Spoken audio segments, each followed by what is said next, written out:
Bonjour et bienvenue sur la chaîne Math et Jeux. Dans cette vidéo, nous allons construire une frise constituée de motifs choisis de façon aléatoire. Voici les 3 motifs. Nous allons d'abord définir 3 blocs qui permettent de construire chacun des motifs.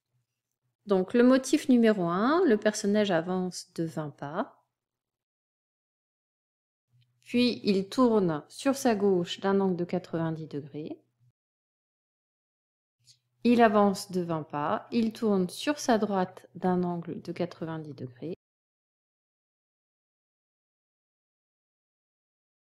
Il avance de 20 pas, il tourne à nouveau sur sa droite d'un angle de 90 degrés, il avance de 20 pas. On va répéter cette partie 2 fois. Puis il avance de 20 pas, il tourne sur sa gauche d'un angle de 90 degrés, donc c'est le début du programme. Et enfin, il avance de 20 pas puisqu'il est placé, puisqu'il est orienté cette fois-ci dans la bonne direction. Donc voilà pour le premier motif. Pour le deuxième motif, c'est à peu près la même chose, sauf qu'on va inverser les sens dans lequel le personnage tourne. Donc je duplique tout ça et je change mes sens de rotation.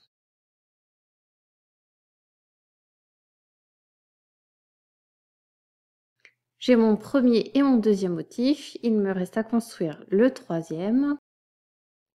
Le troisième motif, le personnage avance de 20 pas.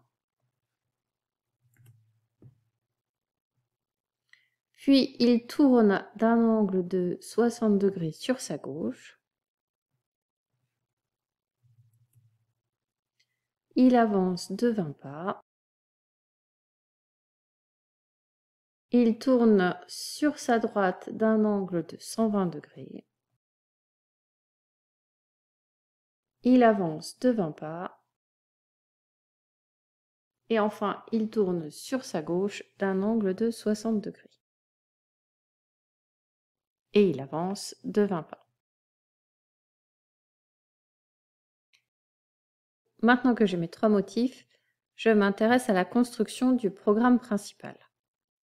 Au début du programme, j'ai le bloc reprendre au début qui va nous effacer les précédents tracés et placer le personnage à cette position dans la bonne direction. On commence par choisir un nombre aléatoire, donc tirer au sort un nombre, entre 1 et 3. C'est un nombre entier entre 1 et 3. Si le résultat du tirage, nombre aléatoire, c'est une variable que j'ai créée, si le résultat du tirage est 1, alors l'ordinateur va tracer le motif 1. Sinon, ça veut dire que le nombre aléatoire est soit 2, soit 3. Sinon, si le nombre aléatoire est égal à 2, il va tracer le motif 2. Et sinon, ça veut dire que le nombre aléatoire n'est ni 1 ni 2, comme c'est un nombre entier compris entre 1 et 3, c'est donc 3. Et à ce moment-là, il trace le motif 3.